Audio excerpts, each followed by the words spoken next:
ایک صحابی رضی اللہ عنہ نے عرض کیا کہ اللہ کے رسول مجھے نصیحت فرمائیں۔ آپ نے فرمایا کہ نماز پڑھو تو یہ سمجھ کر پڑھا کرو کہ ہو سکتا ہے یہ نماز میری زندگی کی آخری نماز ہو۔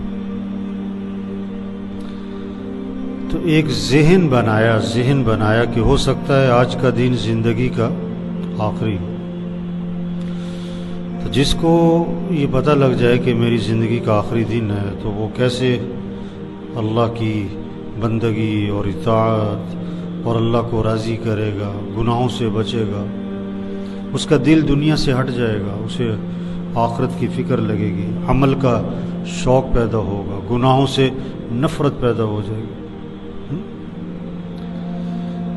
تو اس رمضان کو ایسے گزاریں جیسے زندگی کا آخری رمضان۔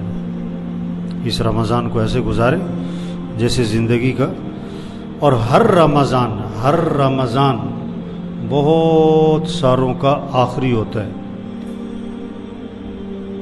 رمضان تو اگلے سال بھی آئے گا، لیکن ہم ہوں گے کہ نہیں یہ کوئی پتہ نہیں۔ تو اس لیے اس رمضان دیکھو، کہتے ہیں رمضان آ رہا ہے، رمضان آ رہا ہے، رمضان آ رہا ہے، اور تھوڑے دنوں بعد کہتے ہیں رمضان جا رہا ہے، رمضان جا رہا ہے۔ کتنا شور تھا، اب ایک روزہ گزر گیا جی، دوسرا گزر گیا جی، تیسرا گزر گیا، چوتھا گزر گیا، پھر کہیں گے عشرہ ختم، دوسرا عشرہ ختم، عید آ گئی جی۔ بڑی تیزی سے جا رہا ہے بھائی، مہمان ہے، اس کی قدر کریں۔ مہمان اللہ کا مہمان، اللہ کا مہمان، اس کی قدر کیا ہے؟ اپنے وقت کو ضائع نہ کریں، اپنے وقت کو، روزوں کا اہتمام، تراویح کا اہتمام، نمازوں کا اہتمام۔ دیکھو رمضان میں بھی آپ کی مسجد میں 2-2.5 صفحے، 3 صفحے بھی نہیں ہوئے۔ یہ کیا ہے؟ یہ دکھ کی بات، یہ افسوس کی بات، یہ پریشانی کی بات ہے۔ شیاطین بند ہو گئے، اللہ کی رحمت متوجہ ہے، اور جنت کے دروازے کھل گئے اور جہنم کے دروازے بند ہو گئے۔ عمومی طور پر دل نرم ہو گئے۔ تو اس کا تقاضا کیا تھا؟ مسجد بھری ہو، مسجد بھری ہو۔ اب اس کے لیے سب مل کر محنت کریں، سب مل کر محنت کریں، ایک ایک کو سمجھائیں، ایک ایک کو سمجھائیں۔ کوئی پوری کالونی میں نماز چھوڑنے والا نہ ہو، کوئی روزہ چھوڑنے والا نہ ہو، 100% روزہ رکھے۔ یہ نہیں کہ گرمی ہے، یہ نہیں کہ ہمیں کام پہ جانا ہوتا ہے۔ ایک طبقے کا ذہن بنا ہوا ہے کہ روزہ کون رکھے؟ جو فارغ ہے، ہم نے تو کام پہ جانا ہوتا ہے۔ صحابہ وہ فارغ ہوتے تھے، جب قرآن میں حکم آیا روزہ رکھنے کا تو صحابہ کے کام کوئی نہیں ہوتے تھے۔ ایک طبقہ کیا کہتا ہے؟ ہمارے گھر کون سا اے سی لگا ہے جی، روزہ کیوں نہیں رکھتے؟ کہتے ہمارے گھر کون سا اے سی لگا ہے۔ تو صحابہ کے گھر اے سی لگے ہوئے تھے، جب قرآن میں حکم آیا روزہ رکھو تو گھر گھر اے سی لگے ہوئے تھے۔ روزہ رکھنا ہے، ہر مسلمان میں جذبہ ہو، ہم اللہ کے بندے ہیں، ہمیں اللہ کی ماننی ہے، ہمیں گرمی سردی کو نہیں دیکھنا، ہمیں بھوک پیاس کو نہیں دیکھنا، ہمیں تو اللہ کے حکم کو دیکھنا ہے۔ روزہ رکھنا ہے، تراویح پڑھنی ہے۔ ایک بہت بڑا طبقہ ہے تراویح پڑھتا ہی نہیں، اس کی نیت ہی نہیں۔ صحابہ چھوٹے چھوٹے بچوں کو روزے رکھواتے تھے، چھوٹے چھوٹے بچوں کو، اور شام پڑ جاتی اور تو انہیں کھلونے دیتے تاکہ کھیلتے رہیں اور وقت پورا ہو جائے۔ یہ جذبہ پیدا کریں، روزہ رکھنا ہے، تراویح پڑھنی ہے۔ یہ قرآن کا مہینہ، رمضان قرآن کا مہینہ ہے۔ رمضان میں قرآن نازل ہوا، ساری آسمانی کتابیں رمضان میں نازل ہوئی۔ گھروں میں فضا بنے قرآن پاک کی، 5 سپارے روزانہ، 6 سپارے، 8 سپارے، 4 سپارے، 2 سپارے، کم از کم 1 سپارہ۔ اب آج 5واں روزہ آ گیا، ہر ایک اپنے آپ سے پوچھے کتنے سپارے پڑھے روزانہ؟ گھر کا ہر فرد قرآن پڑھ رہا ہے کہ نہیں پڑھ رہا ہے؟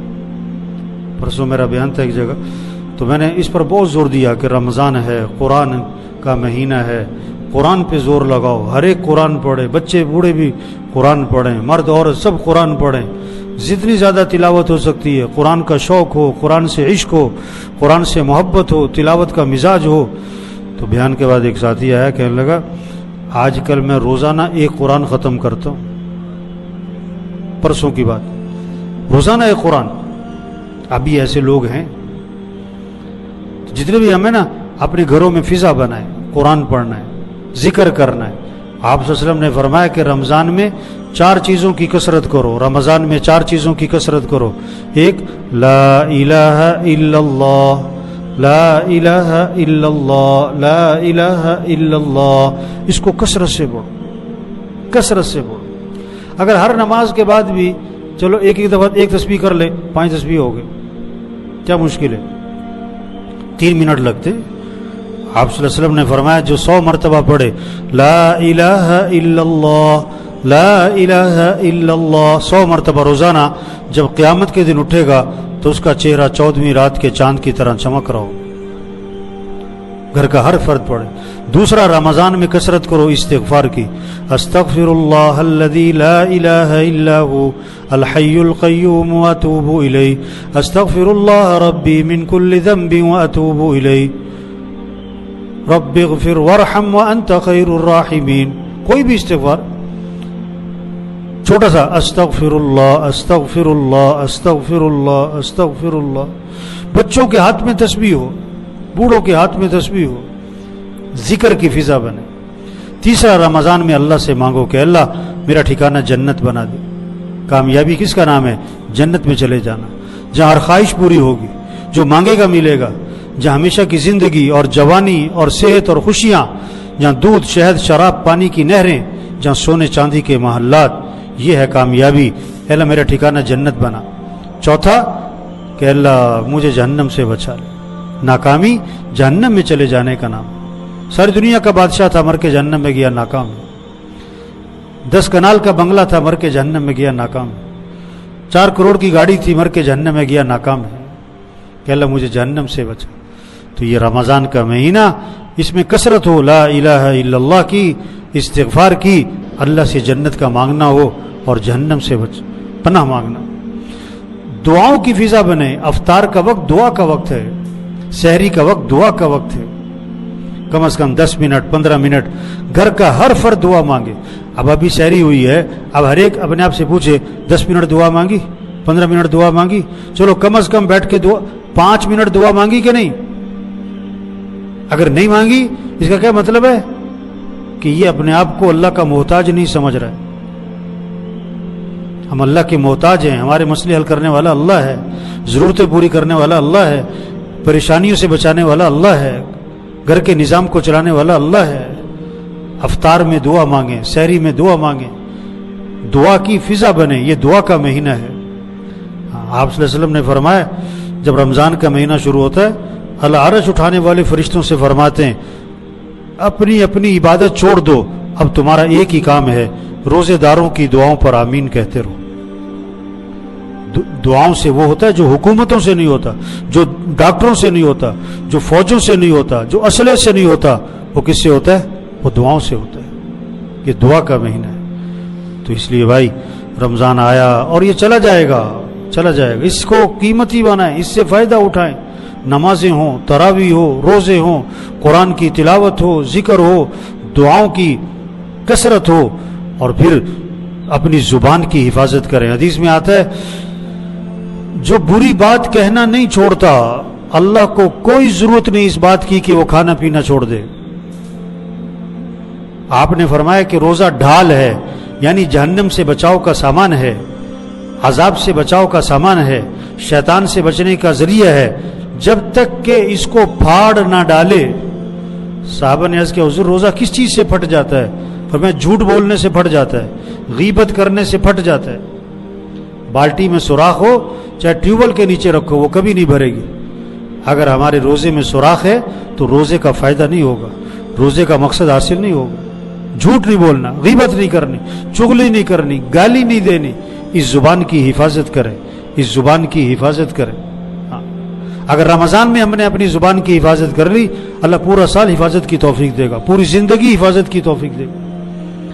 دیکھو جھوٹ بولنا تو حرام ہے، غیبت کرنا تو حرام ہے، گالی دینا حرام ہے، کھانا تو حلال ہے، پانی تو حلال ہے، دودھ تو حلال ہے۔ اب روزہ رکھ کے حلال چیزوں کو تو چھوڑ دیا، حرام چیزوں کو نہیں چھوڑا۔ جس کو اللہ نے وقتی طور پر منع کیا ہے اس سے تو باز آ گیا، اور جو ہے ہی حرام، روزہ رکھ کے پانی نہیں پیتا، روزہ رکھ کے کوئی آدمی دودھ نہیں پیتا، اور روزہ رکھ کے جھوٹ بولتے ہیں، روزہ رکھ کے گالی دے رہا ہے، روزہ رکھ کے غیبت کر رہا ہے۔ جو وقتی طور پر منع کیا اس سے بچ رہا ہے، جو ہمیشہ منع اسے نہیں بچ رہا۔ تو اس لیے بھائی اپنے روزے کو قیمتی بنائیں، اپنی زبان کی حفاظت کریں، اپنے اخلاق اچھے بنائیں، اپنے اخلاق اچھے بنائیں۔ ہاں صاف حدیث میں آتا ہے قطع رحمی کرنے والا جنت میں نہیں جائے گا۔ تو بھائی دیکھو موقع ہے اس وقت، دل نرم ہے، ایک ایک کو یہ بات سمجھائیں۔ حضرت محمد صلی اللہ علیہ وسلم آخری نبی ہیں، قیامت تک کوئی نبی نہیں آئے گا نا، تو یہ بات ایک ایک کو سمجھانا، ایک ایک کو بتانا، یہ مسلمان کے ذمے ہے۔ تبلیغ کا کام انبیاء کا کام ہے، اور یہ سب سے بڑا کام ہے، اور یہ کام مسلمان کے ذمے ہے۔ کوئی کرے نہ کرے اس کی اپنی مرضی ہے، ذمے تو ہر مسلمان کے ہے۔ یہ بات لوگوں کو سمجھاؤ، یہ بات لوگوں کو پہنچاؤ۔ تو سب نیت کریں بھائی، لوگوں کو یہ بات سمجھانے کی کوشش کریں گے انشاءاللہ۔ اپنے اپنے گھروں میں فضا بنائیں، نماز کی فضا، قرآن کی فضا، ذکر کی فضا، دعاؤں کی فضا، اعمال کی فضا بنائیں۔ گھر کے سارے افراد اپنا نظام الاوقات بنائیں، یہ نہیں کہ سو رہے ہیں تو سو رہے ہیں، بیٹھے ہیں تو بیٹھیں۔ اور سب سے بڑا نقصان کا جو سبب ہے اس وقت، اور سب سے بڑا جو نقصان کا آلہ ہے اور انسان کے وقت کو ضائع کرنے والی چیز ہے، وہ موبائل ہے۔ جسے دیکھو کس پہ لگا ہوا ہے؟ موبائل پہ لگا ہوا ہے۔ صرف بچے نہیں، بڑے بھی جسے دیکھو موبائل۔ روزانہ 4 5 6 گھنٹے لوگوں کے کس پہ لگ رہے ہیں؟ 4 5 6 گھنٹے لوگوں کے موبائل پہ لگ رہے ہیں۔ توبہ توبہ توبہ۔ جو وقت قرآن پہ لگتا، جو وقت ذکر پہ لگتا، جو وقت دعاؤں پہ لگتا، جو وقت وہ کہاں لگ گیا؟ موبائل پہ۔